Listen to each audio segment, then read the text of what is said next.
All right, team. Welcome again to another Wealth Transfer Alliance call. We're excited to have this call as usual. I really appreciate our leaders. Our leaders tend to plug in every call we have, whether it's a Monday night training or whether it's a Thursday night. You guys are always on point. Leaders know the way, they show the way, and they go the way. Leaders don't make excuses. Leaders find a way. And my wife will tell you, anybody know me, I'm going to work my way straight to the top because hard work always beat talent. All right. So it doesn't matter how talented you are. If you put that work in, you're going to always rise to the top. It doesn't matter whether it's in your church, in your family, at work, in your hobbies, especially in business. It's always the hardest worker. If you become the hardest worker in the room, the money going to find you. Okay. And so I'm super excited to be with you leaders because you guys are always here plugging in each and every week. And Derek Johnson, our CEO, and I'm super proud of each and every one of you. We're humbled by your presence, and we have a great call lined up for you this evening. Now, a lot of you know about our four verticals that we currently have, and the newest addition, of course, is our PEO. Now, if you remember hearing me talk about that PEO, either on one of our training calls, or maybe you heard us talking about it during our opportunity presentation, somebody like give me a emoji, a hand up, or a thumbs up, or something to let us know that you remember hearing about this PEO. It's not new to you. There you go. You guys been waiting and waiting on the time to come to just dig in and learn more about it. So Derek and I, we learned as much as we could, but it's nothing like having the subject matter expert on the call with you. Nothing like it.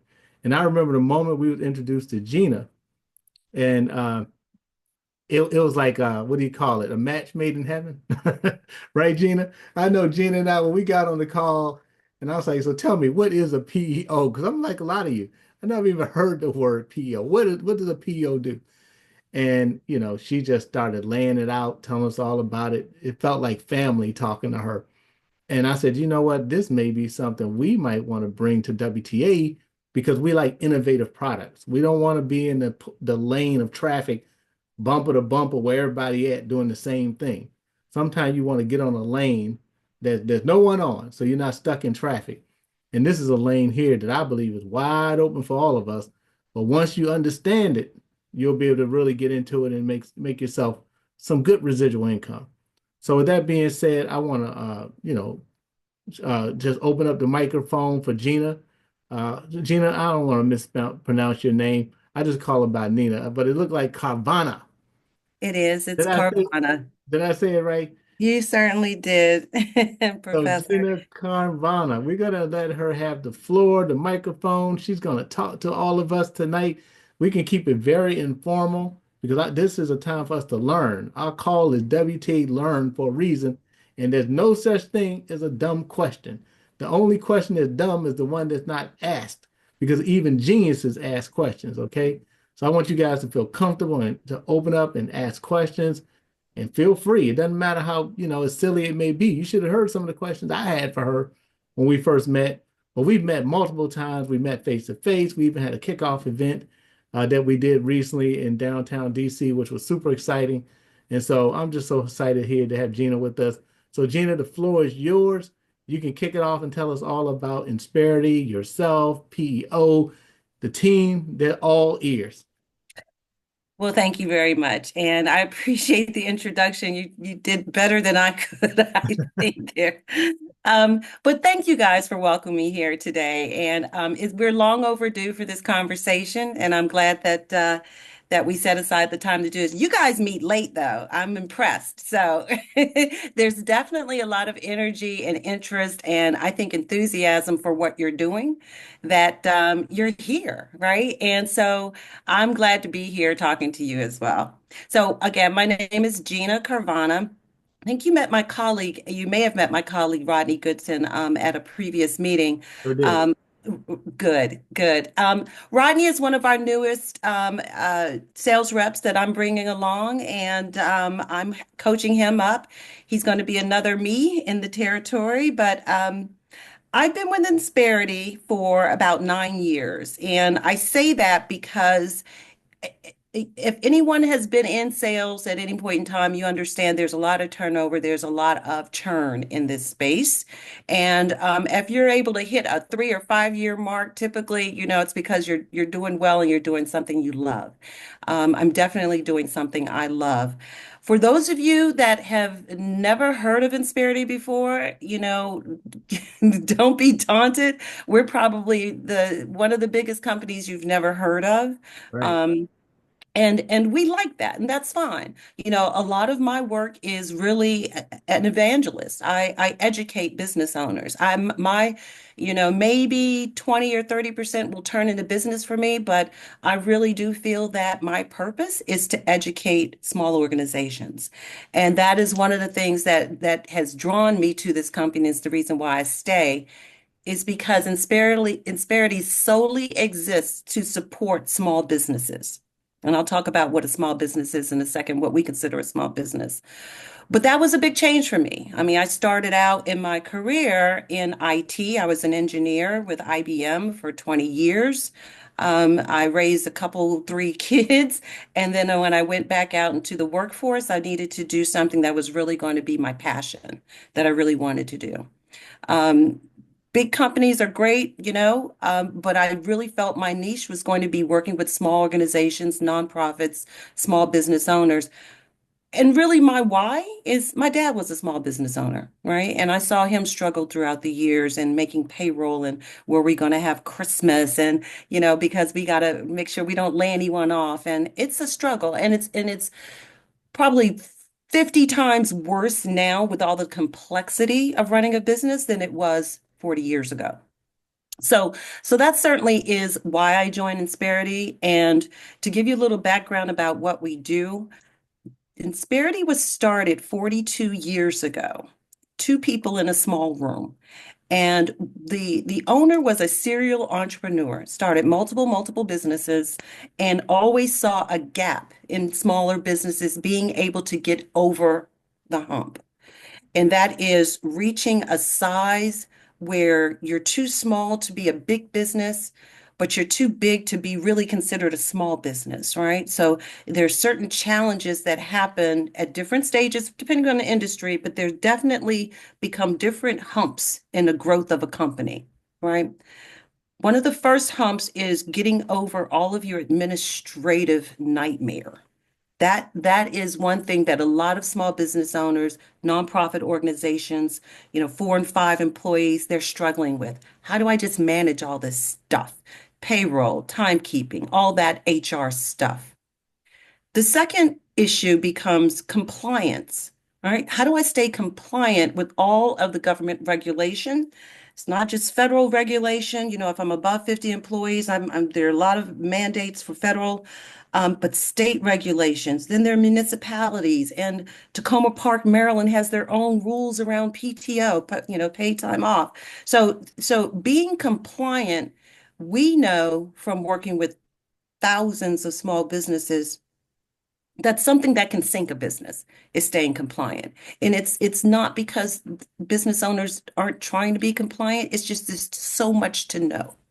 So that's the second piece. There's administrative problems or challenges, and then there's compliance. The next and last biggest problem with affecting small organizations, benefits, right? We know in the United States, the employer is responsible for providing benefits in some way, shape, or fashion. It's the government has put on small business owners, nonprofits, we're not a single payer country. You have to go to your employer to get benefits. So that's the way we're set up. And that becomes the biggest challenge money-wise for small businesses. I meet a lot of companies that they will keep their workers as 1099s because they don't want to provide benefits or they don't want to manage the compliance, when really, in order for them to grow, they need to bring on employees, right? I mean, part of owning a business is developing your employees, growing your culture, growing your business, extending your reach. And you're not always able to do that as a small business if you're not bringing those people on closely to you and making them sticky to your organization, your company. But benefits are a challenge for small businesses. They're expensive and they go up 10 or 15% every year, right? So our founders decided those were going to be the three areas where we were going to help small businesses. And we help them in a very, very unique way. And this is the part where I go out and I educate all my business owners about what we do. Because most companies, most organizations aren't aware of this option. A PEO is a professional employer organization. A professional employer organization is certified by the IRS to do business in this space. All right. So you have to show your financials, you have to make sure you're stable, right? All those things get you certification by the IRS to be a professional, a certified professional employer organization. What we do is we become the outsourced vendor. We become your HR outsourced partner to the small organization, right? So we're managing your payroll, everything around administration we're doing. We're providing the benefits. We're doing all the compliance. And what is compliance? It's every small business thinks the first thing I need is I need my handbook, right? Maybe I need to write job descriptions. I'm trying to get job notices out, right? How do I do that in a compliant way, right? A lot of business owners don't know there's certain terminology that needs to be in job descriptions and job notices. Some companies, for those of you all in Baltimore, Maryland, you can't do background checks, right, until you're at a certain stage of the employment. So there are a lot of things that the small business owner has to contend with. They leave that to us. So Insperity becomes not just the consulting to that owner or to that business. We become legally responsible. That is the difference between someone that's just an HR consultant and Insperity, who are professional employers. So I'm gonna take 1 second and see if anybody has any questions before I kind of jump into a little bit more detail on that. That's awesome. Thanks, Gina. That's a good stopping point there for you Okay. to take a break. And so, ladies and gents, if you have any questions up until this point, feel free because she's going to dive into a few more details. So if you have a question, you can drop it in the chat box, of course, or you can raise your hand. All right, I see a hand up. That's my younger brother there, Edward Riley. Edward, meet Gina. Hey, how are you? Hey, Riley. That's Edward. that's another rally. That's what I'm talking. Yeah, Nice to meet you. look, I am super excited to hear the way you're breaking this down because I'm not gonna lie, I've been so busy with everything else what we do. I really didn't get a chance to dive into what Disparity was doing. But so, in a nutshell, and I know you're gonna dive into a little bit more. You come in and can help a company, a new business or an existing business, get their HR together. Correct. Correct. Okay. All right. Correct. See, that's okay. All right. Okay. Say no We more. are we are the HR back office, and it's a good point you bring up, whether it's a new business or an existing business. So we call them whether you're in a startup mode or if you're kind of in that growth mode, right, we can help you in both those scenarios. The difference being in a startup mode, a lot of times you're not even aware of what the expense and payroll burden is if you haven't had employees yet. So Hmm. I can come in and help you budget and understand what the cost of hiring is. Right? A lot of small business owners, like I said, you're often working when you're starting out with a trusted circle, right? Maybe it's your wife or your son or daughter. It's a trusted circle. You're not so worried about being compliant. But as soon as you start to say, I need to hire that first assistant or business development person or whomever it may be, right? You need to budget for that payroll burden, which becomes, right? I've got to pay my employer taxes, right? I've got to figure out, do I need to offer benefits? Now, you as a small business, you don't have to offer benefits, but do I need to in order to attract the employees that I need to make sticky to my company, right? Right. What are my competitors doing? Are they offering benefits or not, right? So the whole point is to level the playing field for the smaller businesses to be able to compete with everyone else that can afford benefits. So Gotcha. I help you cost that out, right? And we run a model and you say, Gina, I think in the end of 18 months, I may be 5 employees. right? I'm going to cost that out for you so that you know, as a business owner, over and above salary, what people cost me, right? Right. So that's for taxes, benefits, workers' compensation, right? You have to have a policy and a schedule of operations for every place where you have an employee sitting, right? So all those things I need to be compliant, all my HR ongoing compliance, there's a cost associated with that. And every employer has the choice of either building it or buying it. They either build it internally by hiring someone to do their HR, whether it starts off as an office manager or your admin, or you outsource it, right? So that question is always, do I build it or buy it, right? Do I Right. buy the services from Insperity or do I build it internally? Right. We are always going to be cheaper than building it yourself. Yeah. Yeah. Okay. Thank you. Thank you for that. Absolutely. Sorry, I'm long-winded. I'm No, no, good job. I think you elaborated greatly. You helped out a lot of other people as well. good, good, good. Thank you We, for the question. we must be related, Gina. I'm long-winded too.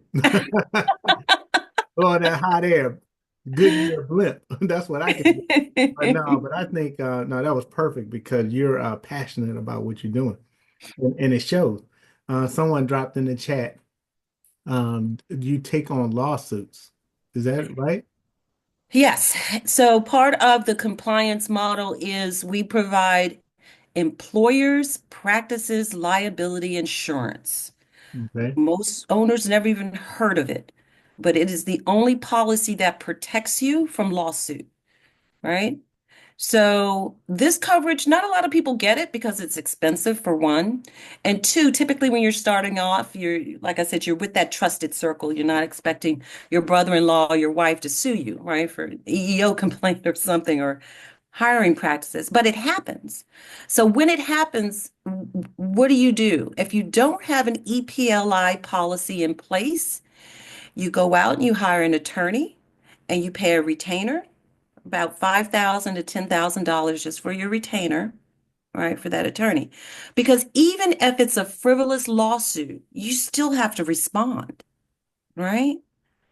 So those are the types of compliance things and exposures to risk that small business owners, it can end up sinking them, right? Because just responding to a lawsuit can wipe out my cash flow to make payroll. So what we do is we provide EPLI insurance. EPLI insurance is just part of the blanket coverage we provide, along with the workers' comp and the benefits. It's going to protect you from anything that results in a lawsuit.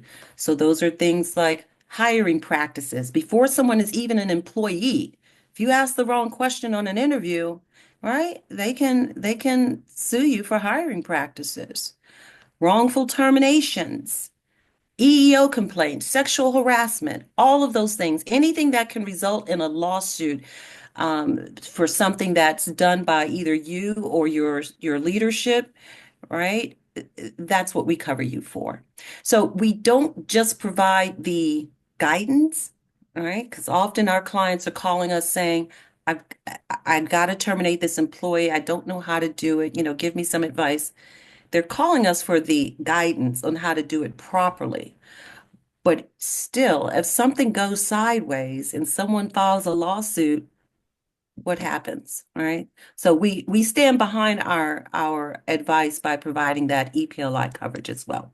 So that covers you for the legal expense as well as the settlement up to $3 million for unlimited number of incidences. Now we're hoping you wouldn't have a lot of complaints on that front, but it is meant to make you feel comfortable in your practices and in our advice that you're covered should anything go awry. Thank you for that question, Awesome. Ryan. Awesome. Mhm. All right. And okay, the next question in the chat, then I'll circle back to Mr. Claude, who has his hand up. Thank you, Claude, for waiting patiently. And then Tim Harris had a question. So the next question in the chat is, do you offer bilingual people, particularly Spanish? Do they bilingual people do they offer have Let me see if I can read that. Some employers may We do have bilingual support. Is that the yeah, yeah. question? Yeah, it was Mhm. kind of worded differently, but it's basically saying, do you have bilingual staff who can support companies that are Spanish and other languages because that's their Absolutely. primary language. Absolutely. So we do that in a couple ways. If you have Spanish speaking or any language, actually, I think there are 3 or 4 languages we support. Oh, good. Um, but if they have questions when they call in, part of our compliance model is we provide every client we have with a contact center number for their employees, right? So your employees aren't coming to you saying, I don't understand my benefits, or I need my pay stub, or could you set up my direct deposit, right? They call us. Hmm. And so that contact center does have bilingual support, or I don't understand, my bills, or they have that bilingual support. And we do our orientations. If you require bilingual support, we will have bilingual support for orientations because we're coming in, when we bring you aboard, we're coming in to explain all the benefits to your employees for you. We don't expect you to try to sift through everything and explain deductibles and copays. We do all of that for you. Right.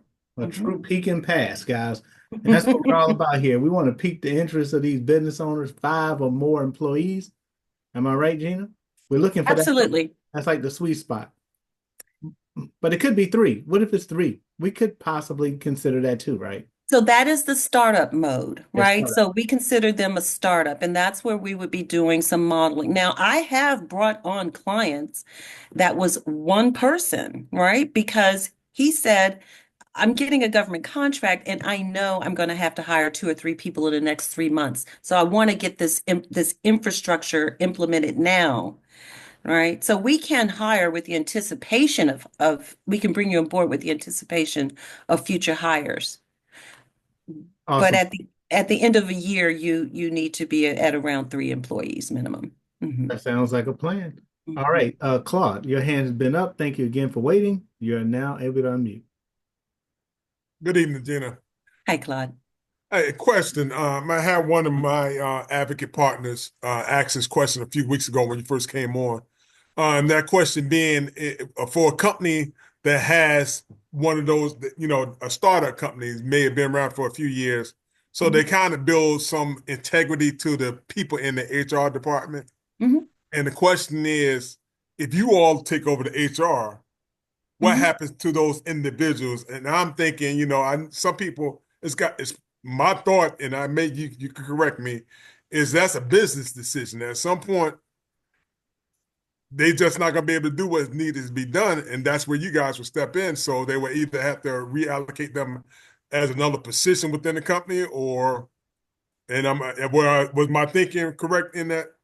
You are, Claude, and that's why when we usually are talking to the CEO or the CFO or the COO, we're rarely talking directly to the HR director or HR right? Because they think that we're coming in to take over their job, and it's hard to have a conversation on that front. You got that But right. really, when you're the size company where you've already invested in HR people are expensive, right? So we want to say, hey, let us take all of the things off of his or her plate that aren't a good use of their time.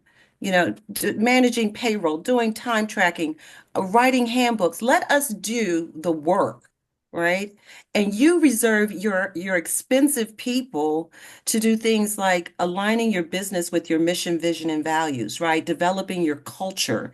What is my strategic plan? Because HR plays a really big part in developing my strategic growth, right? If you hire someone that really knows HR, they want to do HR stuff. They don't want to write job descriptions, right? So we like that. We like having someone in that company that has an HR focused person because what that HR person can now do is take the business strategies and translate those into HR initiatives that we can work on.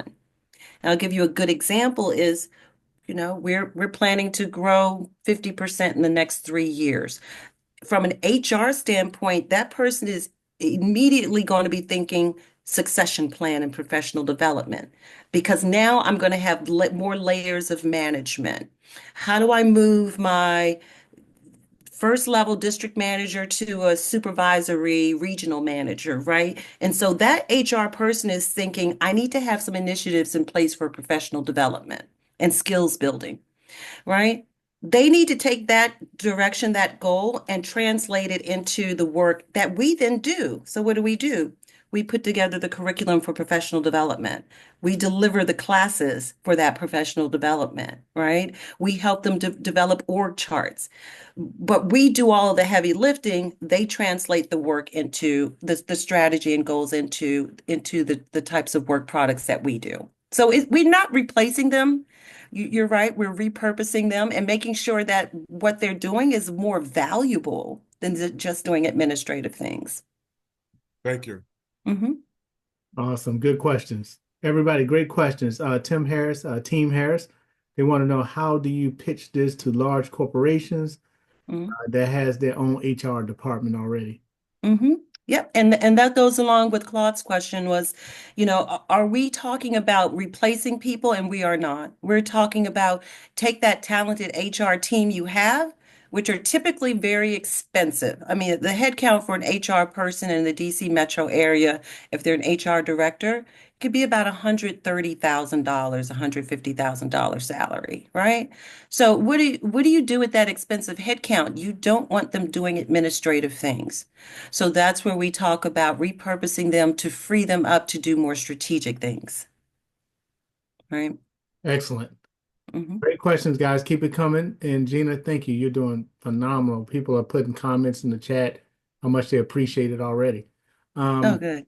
So next question, Cassandra want to know, do you have an employee relations process prior to termination? If so, how long is the process? Oh, terminations is always an interesting topic. Sure. So terminations are, I've been on the phone with a client and their HR specialist at 11 o'clock at night, talking about a termination that they wanted to do imminently. There are different thresholds for terminations. If something's dangerous, we're going to tell you, don't wait for us for guidance. You terminate, right? Typically, your gut is telling you the right thing to do when it's the right thing to do. What we're there to do is back support you, right? So if you've Right. already terminated someone, we're going to then talk to you the next morning and say, okay, let's look at the downside of what could happen from this. Do we have all of their last performance appraisals, right? Because we're there in the background saying, hey, you guys, let's get a performance appraisal process in place. All right. So we're just backstopping and making sure we've got things in place. So if there was any kind of lawsuit, we can, reasonably, we can defend you, right? So we're there to protect you. From an employee relations standpoint, when you're planning for a termination or you're planning for something that's detrimental, we're there to guide you. So your services team that's assigned to you, you have their cell phone number, you have their desk number. It's not a call center. We write down a case number. If you're located in Maryland, we have service team members in Maryland, in Virginia, in every state, right? We're across the country. So you have someone local to talk to, right? So our model is very, very different from an ADP or Paychex or TriNet. We're physical people that can come out and sit in the room with you if you have a termination that you're afraid to be alone with that person, right? So it's a different way of dealing with things, but we're there to hold your hand to protect you from lawsuit. Because why? It's our policy, right? Protecting you is protecting us. So because we don't sell you an EPLI policy, we bring you onto our policy.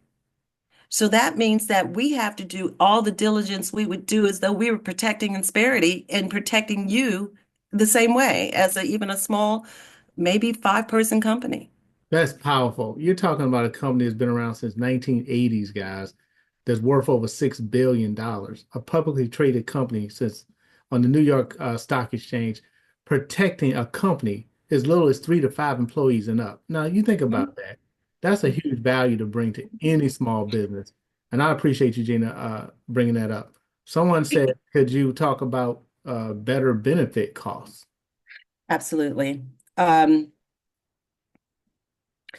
one other thing, if you're working with any companies or know any companies that typically have higher or dicey workers' comp situations, I can tell you that when you're partnered with a company as big as us, when you mentioned our size, Right.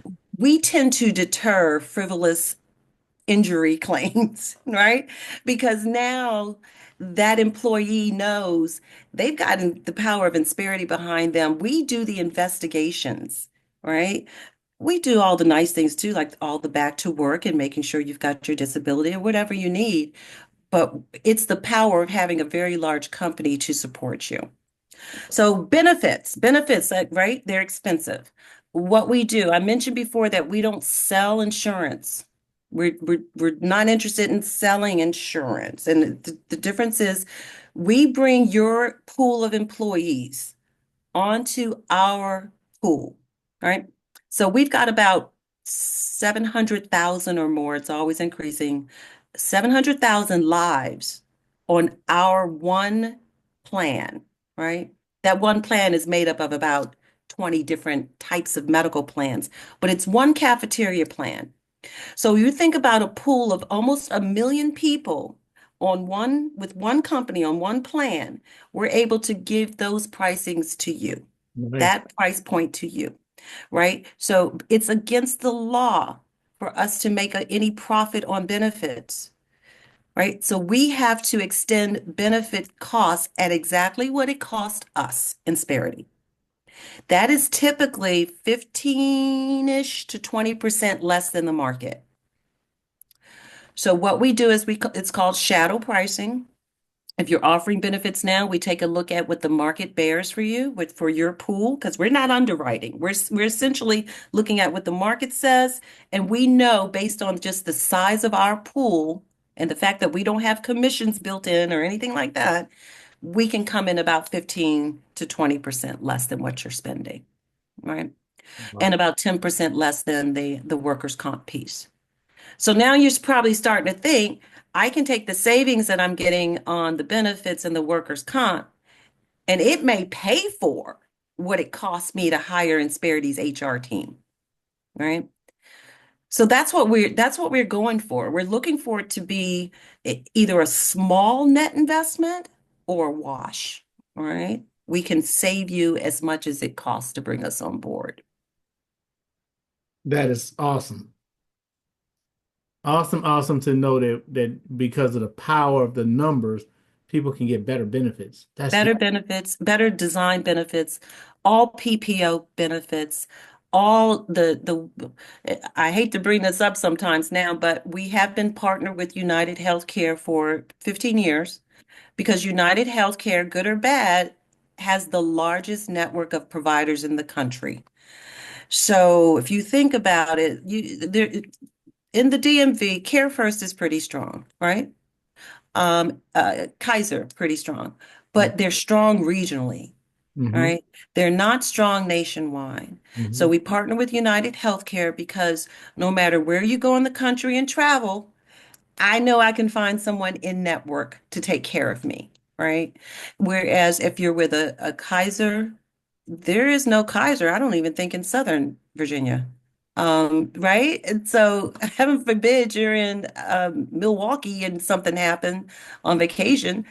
I don't know anybody that vacations in Milwaukee, but I'm just saying Milwaukee chasing that beer around, but I get it. it's out of pocket, right? You're out of network. So Exactly. so we partner with them because it is the largest network of providers. Awesome. Yeah. All right, let's go back to our chat. Quite a few questions here, a couple of comments.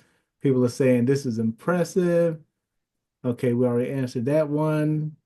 Someone said this is amazing. This is good. I'm glad you guys are picking up what Gina is putting down. All right.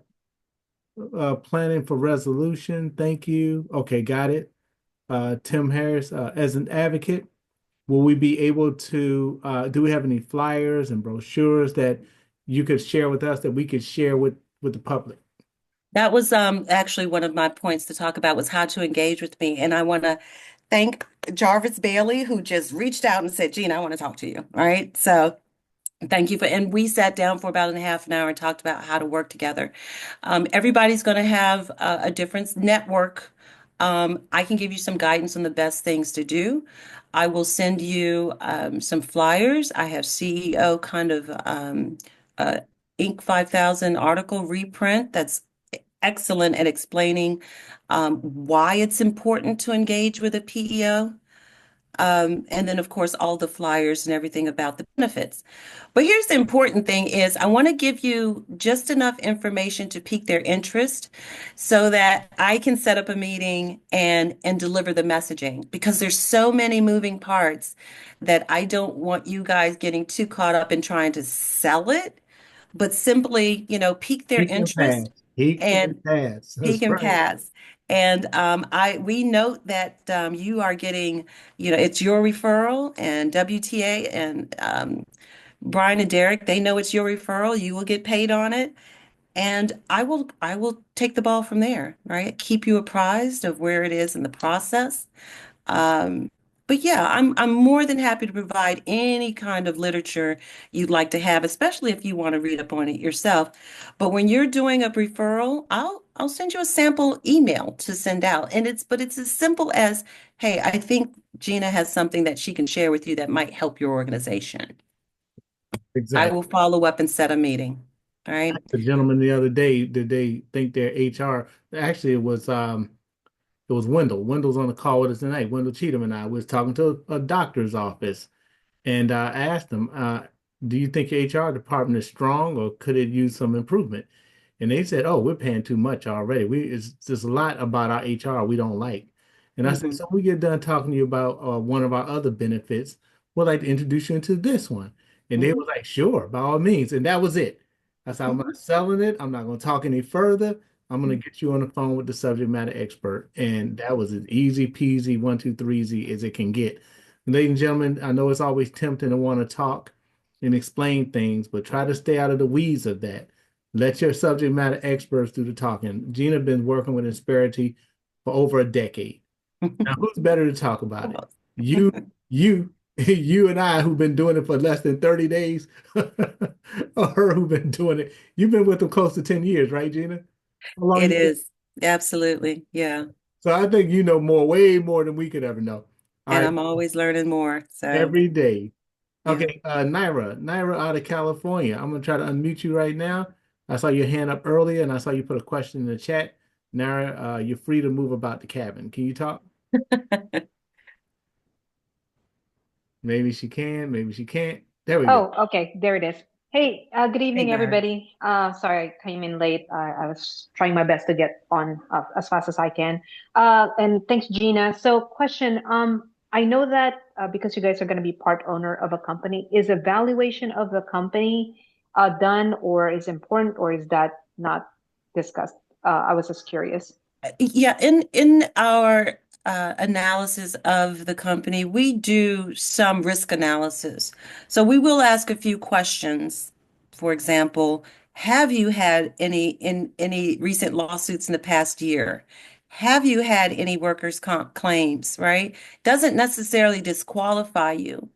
But we do an assessment based on the risk because, as you can imagine, we're trying to balance the risk across our entire company, right? So we're usually not going to bring on a lot of companies that are high in risk because we want to protect our pool. We don't want, and I'll be straight up, a lot of companies that have very, very tough workers' comp infrastructure Mhm. we will probably not do business with them, or it may be a state that allows the company to retain their own workers' comp. And then in those states, we can do Got business it. with you.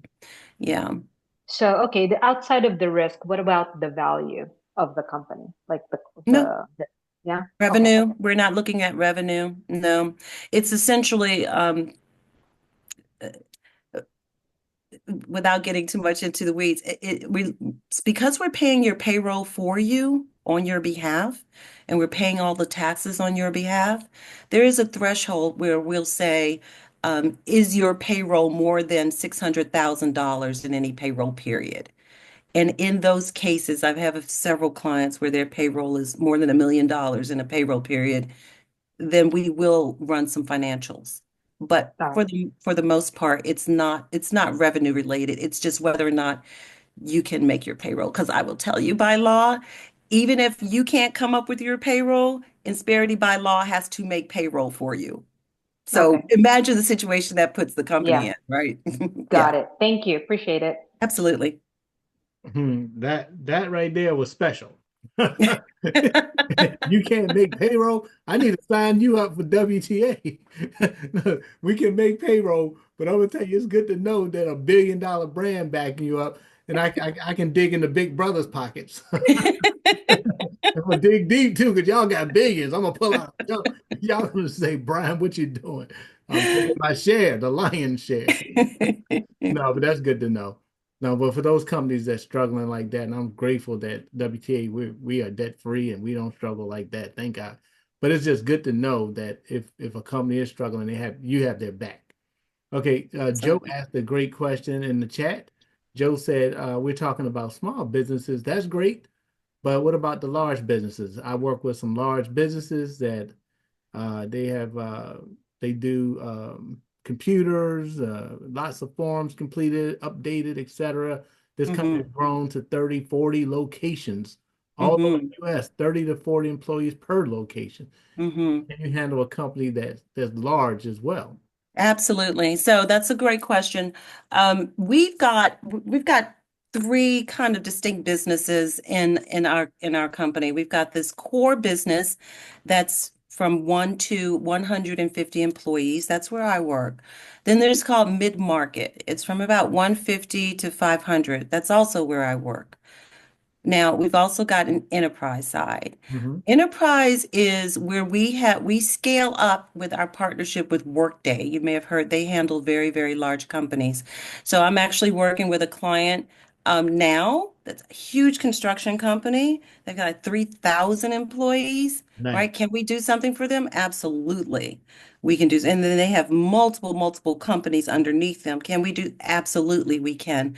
But in those situations, because it's so much more complex, I partner with a team of people that do the analysis, right? And put together the proposal with that team because it's just a lot more complex. But yes, we do scale up. We started off with Netflix was a client, right? When they were two people, they outgrew us, right? We started off with HelloFresh, two people, they outgrew us, right? At about now 20 to 80,000 employees is not unheard of because we now have Workday partnership. All right. Great. Mhm. Okay. Is there any reason, JB out of Georgia, want to know, is there any reason why Insperity would not accept the partnership? If we have terminated a partnership in the past, we rarely will renew again. Sometimes clients want to come back. But if we have initiated a partnership because of a relationship, sometimes we terminate partnerships because the client is difficult. We've had situations where the CEO was actually harassing someone. I mean, so there are situations where we're not like-minded, and we like working with clients that are interested in doing the best thing for their employees. So there have been situations where we've terminated.